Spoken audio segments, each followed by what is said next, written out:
Et dans l'actualité des idées aujourd'hui, l'amour est-il un objet scientifique? Oui, mais qui reste mystérieux, semble répondre d'emblée l'exposition de l'amour à voir au Palais de la Découverte à Paris jusqu'à l'été prochain. Avec nous pour y réfléchir, Astrid Aron, co-commissaire de l'exposition, muséographe rattachée au Palais de la Découverte. Bonjour. Bonjour. Et le philosophe Francis Wolff, professeur émérite à l'ENS Paris, auteur cette année de Plaidoyer pour l'universel, fonder l'humanisme, et précédemment de Il n'y a pas d'amour parfait chez Fayard. C'était il y a 3 ans où il interrogeait déjà cet étrange objet du désir qu'est l'amour et proposait une très sérieuse carte du tendre constituée de 3 pôles, l'amitié, le désir et la passion. Il est aujourd'hui l'un des auteurs aussi du livre ou contributeur du livre qui accompagne l'exposition de l'amour, fragment d'un discours scientifique publié par Actes Sud. Bonjour Francis Wolff. Bonjour Olivier Gesbert. Merci à tous les deux d'être avec nous. Comme Barthes dans ses fragments d'un discours amoureux, vous cherchez donc à éclairer ensemble cette expérience à travers et avec toutes les formes d'art disponibles, la littérature, la peinture, la musique, le cinéma, mais aussi avec l'aide de la science. Astrid Aron, depuis quand l'amour est un sujet d'étude ou d'inquiétude pour les scientifiques ? Alors de façon beaucoup plus récente que c'est une préoccupation pour les artistes, les écrivains, les poètes. Et c'est la raison pour laquelle on a convoqué l'ensemble en fait de ces regards dans cette exposition qu'on a croisés. Alors c'est vrai que les sociologues, par exemple, ont étudié l'amour depuis maintenant assez longtemps. Mais on est outillé de façon beaucoup plus récente avec les méthodes d'imagerie scientifique qui permettent de sonder le cerveau. Et donc, on est à l'aube de tout un tas de nouveaux résultats passionnants. Oui, c'est presque une opération, Francis Wolff, à cœur ouvert, qui se joue dans cette exposition et qui nous mène étonnamment directement au cerveau. S'il est biologiquement encore assez difficile de savoir exactement où se niche ce sentiment, on se rend assez vite compte que le cerveau a un rôle important à jouer sur cette question. Oui, le cerveau et puis tout le reste du corps qui ne lui obéit pas forcément ni toujours nécessairement. Mais pour revenir à la question que vous posiez, il est vrai que les scientifiques au sens étroit s'intéressent depuis peu sans doute à l'amour, mais au sens large, l'idée qu'il y ait une science de l'amour est une idée assez ancienne. C'est sans doute porté par les philosophes. Le plus grand des philosophes anciens et son œuvre la plus connue s'appelle Le Banquet. Elle est consacrée à une discussion qui est en partie philosophique, mais aussi à leurs yeux en partie scientifique, pour essayer de définir ce petit dieu mystérieux qui s'appelle Eros. Et vous en savez beaucoup sur cette question, vous, le philosophe Francis Wolff, parce Oh, que pas vous plus vous que êtes vous, Olivier Gesbert. penché en tout cas sur nos cœurs. Je le disais il y a 3 ans dans cet ouvrage, Il n'y a pas d'amour parfait, avec cette carte du tendre, cette triangulation amoureuse que vous nous présentiez et dont on va reparler. On se rend bien compte à travers tous ces regards que vous sollicitez pour cette exposition, Astrid Aron, que est en train de naître peut-être une nouvelle science, ou en tout cas une nouvelle démarche interdisciplinaires que vous appelez les sciences affectives et qui mêlent à la fois les artistes, peut-être les philosophes bien sûr, mais aussi des sociologues, des historiens et des neuroscientifiques.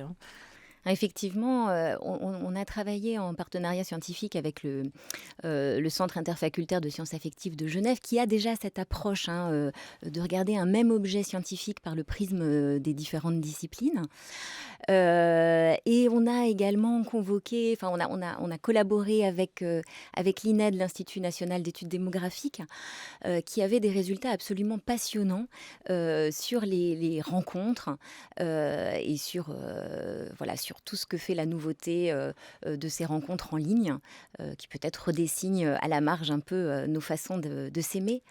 Alors qu'apprend-on avec le concours, voire le secours des neurosciences? Quel est le rôle du cerveau dans l'amour? On va écouter les mots de la neurobiologiste Lucie Vincent.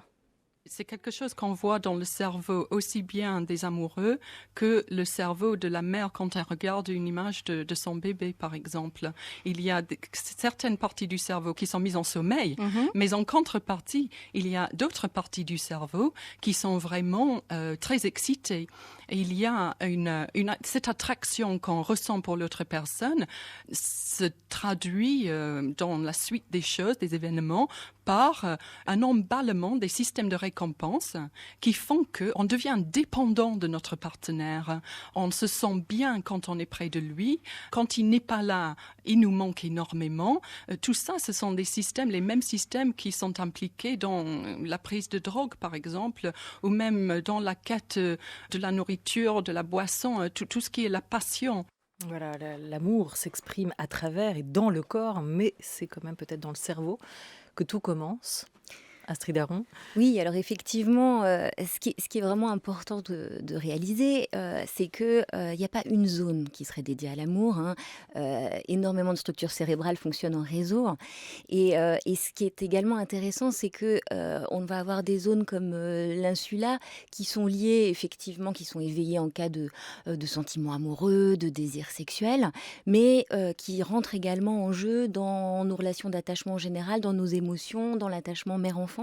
Et donc ça valide aussi en quelque sorte cette approche qu'on a eue dans l'exposition, qui est de ne pas parler que du sentiment amoureux au sens où on l'entend dans Chagrin d'amour, mais de toutes les formes d'attachement.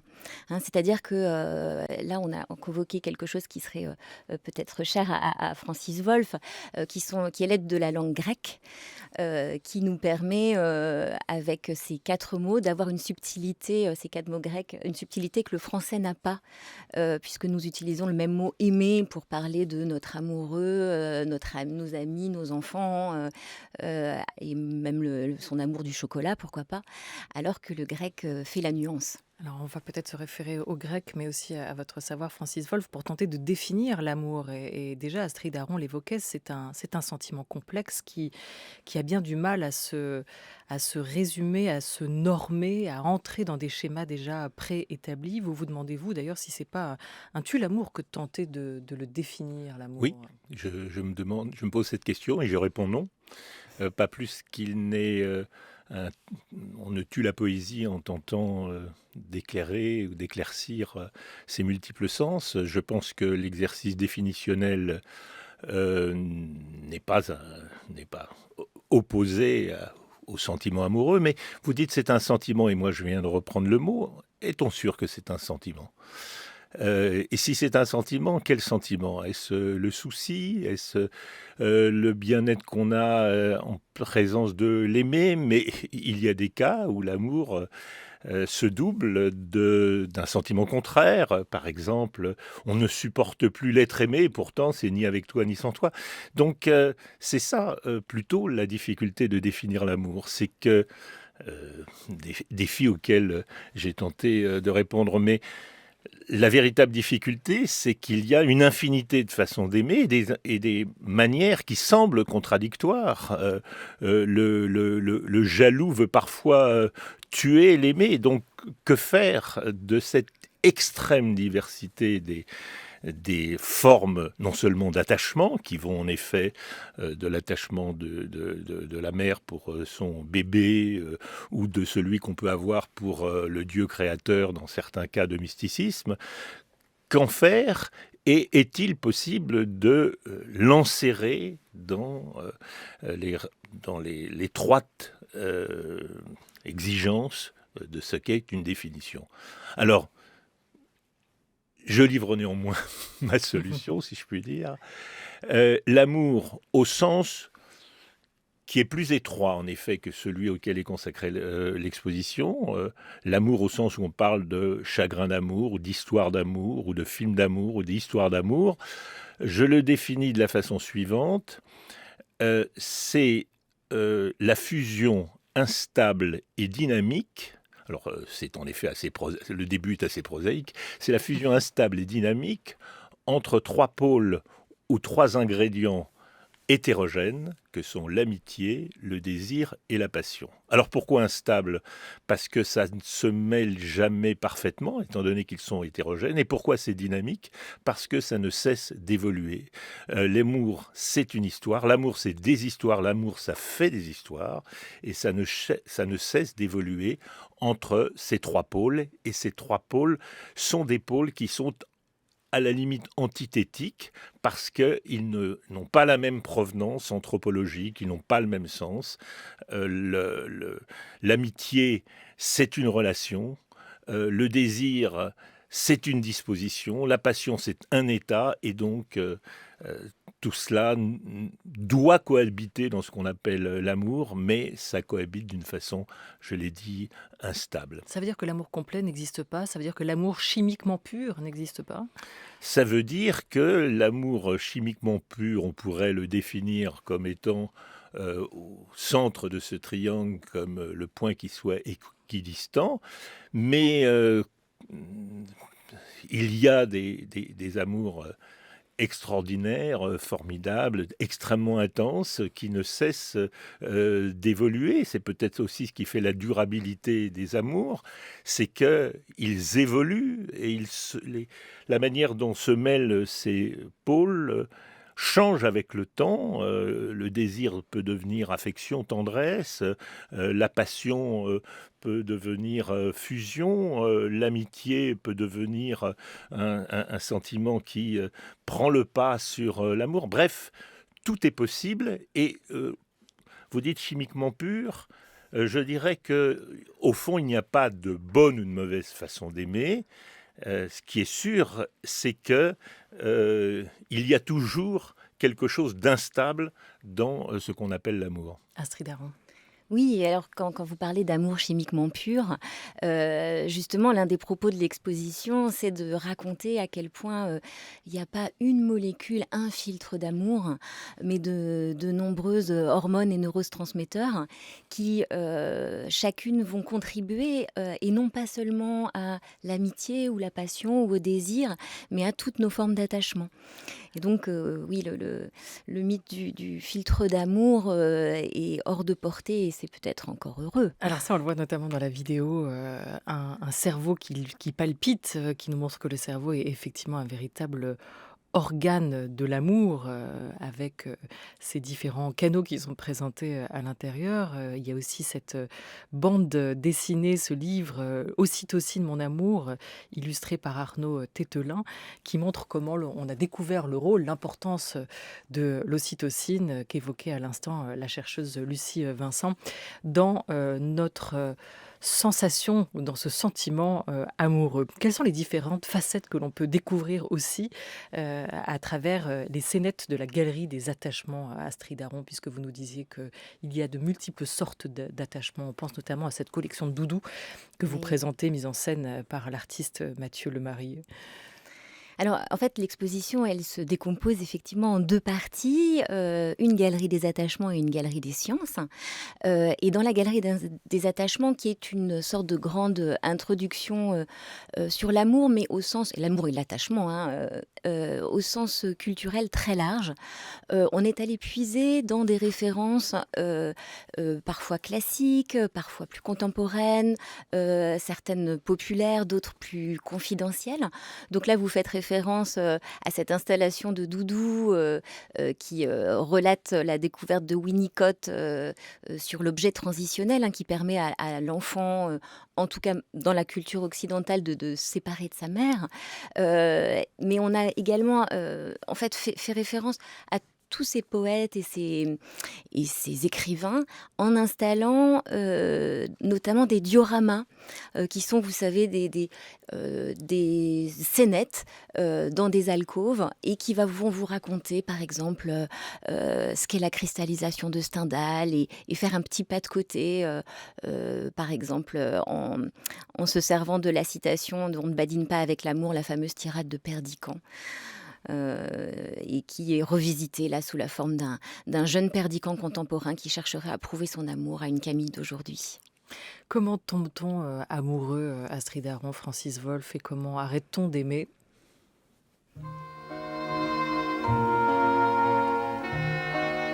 Jim pensait aux enfants qu'il aurait pu avoir avec Catherine. Il les imaginait plus beaux les uns que les autres, une grande maison pleine. Il se disait aussi, si nous n'avons pas d'enfants, Catherine reprendra ses aventures. Ils ne se parlèrent plus et c'est dans cette chambre d'hôtel triste et froide qu'ils se prirent encore une fois sans savoir pourquoi, pour mettre un point final peut-être. C'était comme un enterrement ou comme s'ils étaient déjà morts. Alors là, on entend la manifestation du corps pour le revoir aussi, Francis Wolff, avec cet extrait de Jules et Jim, qui interroge aussi la place que l'amour occupe dans nos sociétés. Reste-t-il une condition du bonheur, l'amour? Je vous remercie d'avoir passé cet extrait de Jules et Jim, qui est un des films qui me bouleverse le plus et qui montre au fond quelque chose d'utopique, qui est la tentative d'un amour à trois qui ne tuerait pas l'amitié cette fois-ci et montre en quelque sorte son échec. Je ne sais pas si les plus beaux chants d'amour sont les chants les plus tristes, mais il y a toujours des limites que montre toute histoire d'amour, que ce soit les conventions sociales, les règles admises ou tout simplement les limites humaines.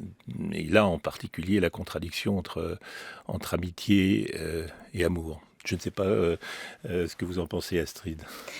Oui, et puis c'est vrai que c'est intéressant aussi de réinterroger ce modèle de l'amour romantique, qui est une référence qui est toujours à l'œuvre aujourd'hui, mais qui n'est finalement pas si ancienne que ça. Et ce que nous évoquons dans l'exposition, c'est que ce schéma qui consiste à dire qu'on va d'abord s'aimer, puis s'unir à deux au sein d'un contrat de mariage, c'est quelque chose qui est né relativement récemment au 19e siècle avec l'industrialisation, parce qu'avant c'était les familles qui dans les villages présidaient au choix. Et ce modèle, il est très présent aujourd'hui. Les sociologues nous disent qu'il est même encore plus présent. Il y a des attentes encore plus fortes à l'égard du couple, alors même que d'autres façons d'envisager ces relations sont possibles, ont toujours existé et continuent. Alors, l'amour, on peut dire aussi aujourd'hui, ses manifestations ou son expression sociale sont quand même aujourd'hui en pleine mutation, bousculées depuis une quarantaine d'années par la libération sexuelle et aujourd'hui encore très récemment par la mutation ou les mutations technologiques, le virtuel, le technologique, avec ces nouveaux espaces de rencontre que sont les applications pour peut-être donner le ton. Je vous propose d'écouter les mots de la sociologue Marie Bergström qu'on recevait autour de la grande table, auteure de Les nouvelles lois de l'amour. C'est à la découverte. Souvent, on a dit que les sites et les applications, ça révolutionne tout, que c'est une véritable révolution sexuelle. Ça, on ne peut pas le dire. C'est-à-dire que cette nouvelle pratique, elle s'inscrit vraiment dans des évolutions longues, du coup, qui les précèdent. Donc, c'est plutôt un produit d'évolution dans la sexualité et le couple et dans l'intimité dont on voit aujourd'hui le résultat et des évolutions que ces applications et sites prolongent aussi activement. Mais en revanche, là où il y a vraiment quelque chose de nouveau, c'est que ces sites et applications, ils réunissent beaucoup d'utilisateurs. Il faut se souvenir que des services de rencontre, il y en a eu avant. Et même il y a très longtemps, c'est-à-dire que les premières annonces et agences matrimoniales apparaissent au 19e siècle. Mais pour la première fois, aujourd'hui, ces services sont utilisés par un public nombreux. Donc il y a vraiment là une banalisation de recours à des intermédiaires.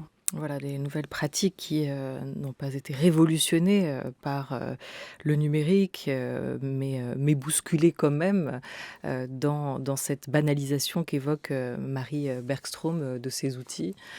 Astrid Aron. Oui, alors on a effectivement bénéficié des travaux de Marie Bergström et de l'INED qui ont fait des grandes enquêtes sur ce que le numérique et les sites de rencontres changent ou ne changent pas à nos façons de nous rencontrer. Et donc dans l'exposition, on a choisi de présenter ces statistiques sous forme de maquettes. Et ce qui est très intéressant, c'est que, et c'est la thèse de Marie Bergström, c'est que les sites de rencontres donc ne sont pas le premier moyen aujourd'hui de se rencontrer. On se rencontre encore toujours dans ses études, son lieu de travail, ses soirées entre amis. Malgré tout, c'est quelque chose qui augmente. Et ce qu'il y a de spécifique à la rencontre en ligne, c'est qu'elle se fait à l'abri des regards.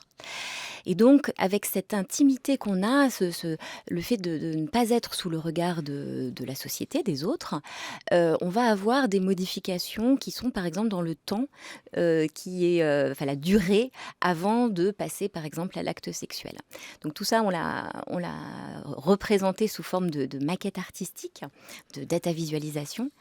Et on pourrait penser aussi que ces sites qui brassent énormément finalement tous les milieux sociaux permettent à des gens de se rencontrer qui seraient beaucoup plus, avec beaucoup moins d'homogamie que ce qu'on peut voir à l'œuvre dans les autres moyens. Or, ça n'est pas le cas parce que de nouveaux codes sont à l'œuvre. Et des codes notamment liés à tous ces échanges de textes. Et l'un des autres propos de l'exposition, c'est de dire qu'on s'écrit toujours aujourd'hui. Le langage, le verbe est toujours très important. Francis Wolff, ce retour de l'écrit et l'amour en prise aux data aussi. Le texto, il y a une très belle projection de textos qui circulent dans l'expo, qui est à la fois très amusante et très touchante. Tout cela change. Je crois que ce qui change le plus, peut-être, c'est la révolution anthropologique à laquelle on est le plus confronté, c'est l'égalisation des femmes et des hommes dans ces rencontres, y compris sur Mythique. Et ça, je crois que c'est une révolution anthropologique encore plus considérable que les modes de rencontre. Cela dit, les modes de rencontre ont changé dans les sociétés rurales, les sociétés urbaines et avec les révolutions technologiques. Cela dit aussi, les conventions, les rites, les tabous, les convenances sexuelles sont considérablement changeantes d'une société, d'une culture à l'autre. Mais la question que je me pose et à laquelle j'essaie de répondre, c'est y a-t-il de l'universel là derrière?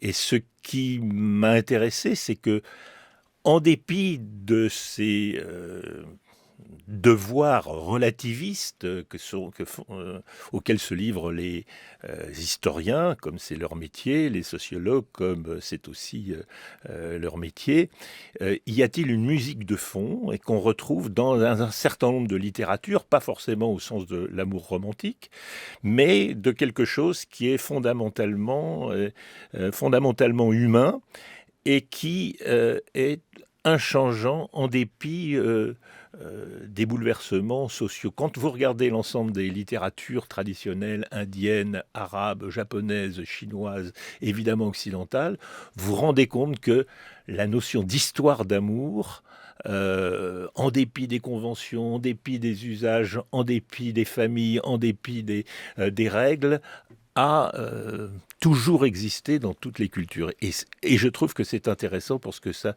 nous révèle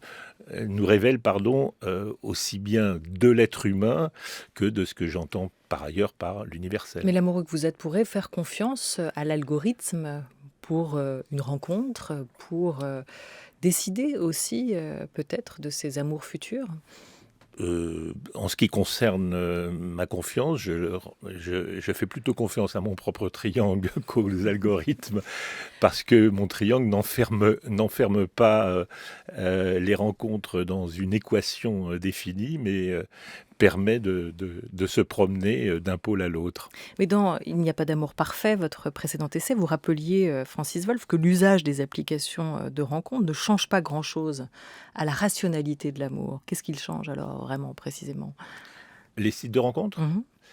Je pense que les sites de rencontres, je l'ai dit à l'instant, changent essentiellement la différence de statut considérable qui était dans toutes les formes de drague, de séduction, l'asymétrie homme-femme, et qui faisait partie à la fois des obligations pour les mâles et de ce que subissaient les jeunes filles, eh bien, elle est rompue par cela. Et je crois que c'est ça le plus intéressant. C'est ça, pour moi, la vraie rupture de notre époque.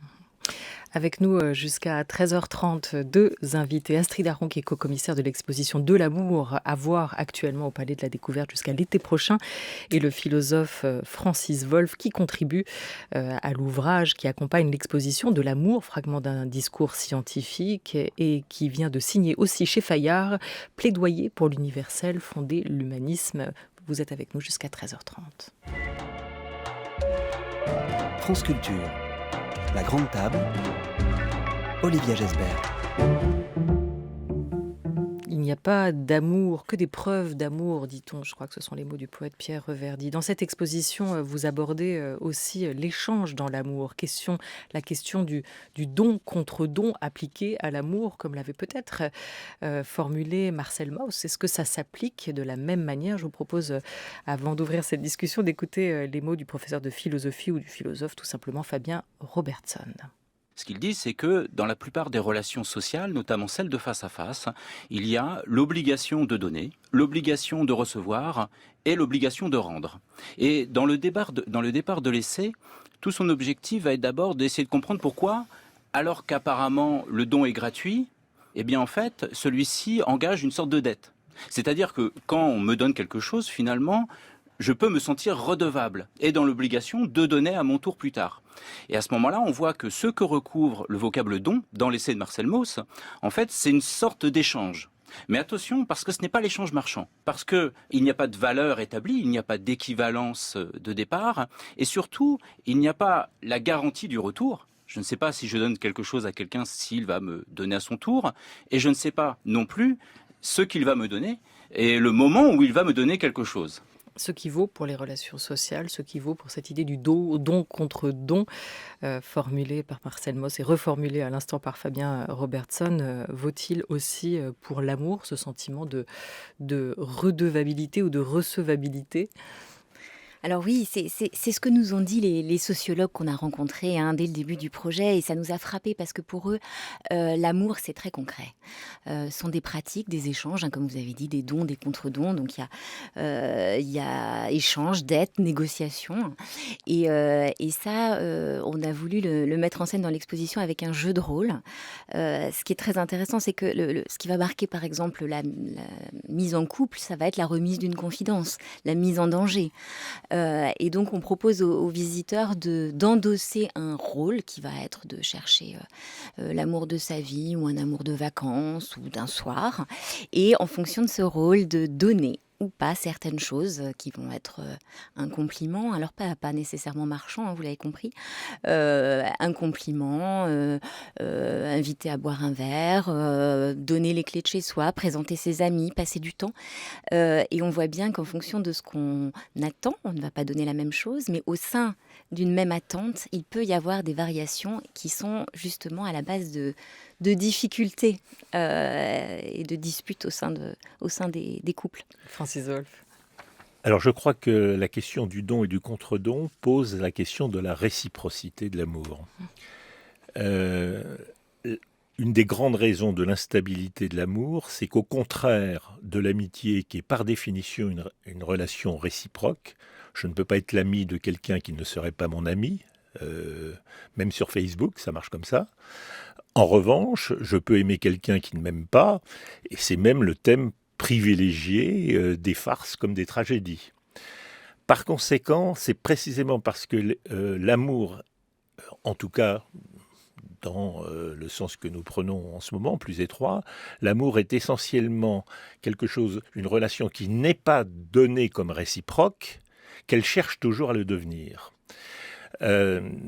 C'est pourquoi, évidemment, tout cadeau à l'être aimé est à la fois une sorte de don gratuit et une demande de réciprocité. Je crois que c'est la profonde équivoque de l'altruisme de l'amour qui est profondément sincère et en même temps qui est une demande d'amour. Et dans votre dernier essai, Plaidoyer pour l'universel, où vous appelez à repenser cette notion-là, vous réfléchissez aussi à cette éthique à la fois de l'égalité et de la réciprocité contre l'empire des identités qui nous domine aujourd'hui. Est-ce que justement elle n'est possible que dans l'amitié, où cette aspiration à la réciprocité que vous évoquiez pour l'amour peut aussi se réaliser dans cette éthique-là de la réciprocité? Alors je pense en effet que ce qui définit au mieux l'éthique de l'amitié, c'est la réciprocité. Encore une fois, le mot même d'ami ami signifie que je suis ami de quelqu'un qui est mon ami. Réciproque, donc égaux, ce qui ne signifie pas symétrique. Il y a des amitiés asymétriques, on peut admirer plus l'un peut admirer plus que l'autre, l'un peut être en quelque sorte plus redevable à l'autre, mais il y a toujours une réciprocité dans la relation. Je pense en effet qu'elle est le modèle de ce que peut être une éthique en général. L'amitié est le modèle d'une relation que, d'une certaine manière, nous aspirerions à avoir avec tout être humain, alors que certains ont parlé de l'amour du prochain.